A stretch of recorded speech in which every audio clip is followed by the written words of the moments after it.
forgotten army that changed history. Forever history remembers the mighty Caesar, Alexander, Napoleon. But what about the soldiers with no names? The ones who fought not for glory, but survival? In the shadow of the Roman Empire, a mysterious force emerged, made up of exiles, mercenaries, slaves, and rebels. They didn't belong to any nation. They swore no oaths to any king.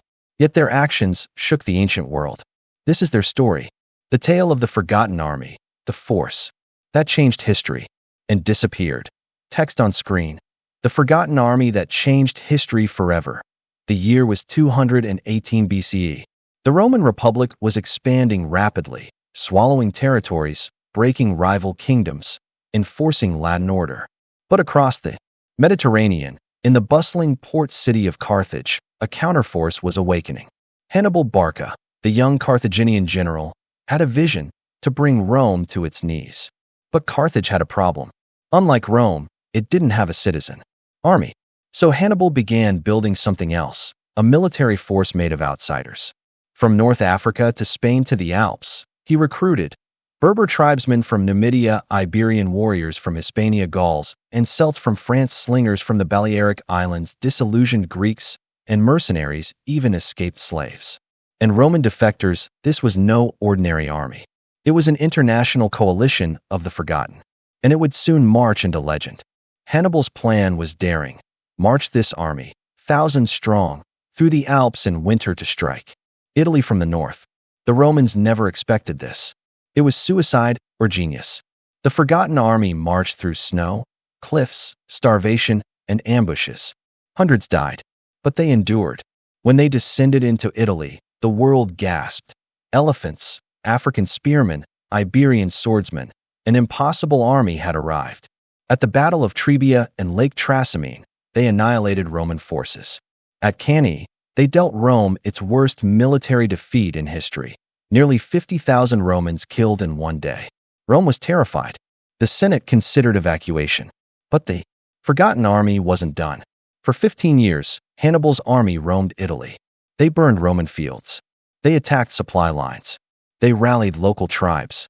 But behind Hannibal's brilliance, it was this army, his diverse coalition, that carried the war. They lived off the land, slept in forests, fought in every terrain, mountains, rivers, swamps. But they weren't just warriors. They were engineers, scouts, and spies. They adapted Roman tactics. They set booby traps, staged false retreats, and used psychological warfare. They taught Rome a harsh lesson. Victory isn't about numbers. It's about unpredictability. Yet their loyalty began to crack. Carthage, far away, wasn't sending reinforcements. Food was scarce, and slowly, the army began to shrink. Rome, learning from its mistakes, struck back. They avoided full battles, cut off Hannibal's supplies, starved his army bit by bit. The forgotten army, once thousands strong, began to unravel. Some Iberians deserted. The Gauls returned home. The Numidians switched sides when bribed by Rome.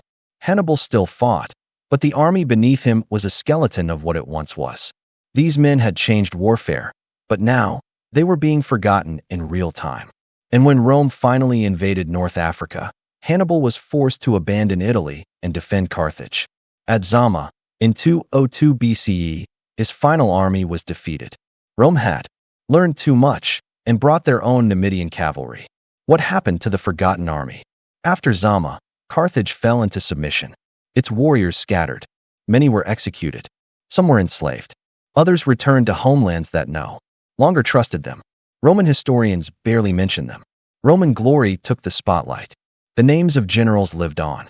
But the real fighters, the multicultural battalions that made history, were erased. But their influence didn't disappear.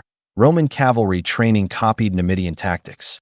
Roman swords were redesigned based on Iberian models. Guerrilla warfare tactics spread across the empire. Their legacy survived, even if their names didn't. The idea of an impossible army resurfaced again and again. In modern wars, irregular forces, rebels, and outsiders changed the world. Vietnamese fighters versus America, Afghan warriors versus the Soviets and the U.S. Ukrainian resistance versus invasion. History repeats the story of the underestimated, the ones not in uniform, who still change everything. The forgotten army was the first to do it, and the most successful.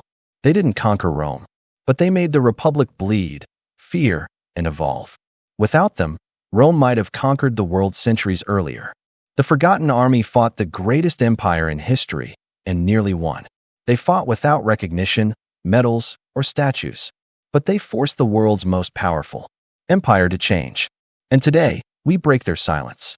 Their story matters, because sometimes, it's not the generals who shape history. It's the soldiers no one remembers. Subscribe to Historical Lens and Conquerors, and help give voice to the past. Asterisk history repeats the story of the underestimated, the ones not in uniform, who still change everything. The forgotten army was the first to do it, and the most successful. They didn't conquer Rome, but they made the Republic bleed, fear, and evolve. Without them, Rome might have conquered the world centuries earlier. The forgotten army fought the greatest empire in history and nearly won. They fought without recognition, medals, or statues, but they forced the world's most powerful empire to change. And today, we break their silence. Their story matters, because sometimes, it's not the generals who shape history. It's the soldiers no one remembers. Subscribe to Historical Lens and Conquerors, and help give voice to the past.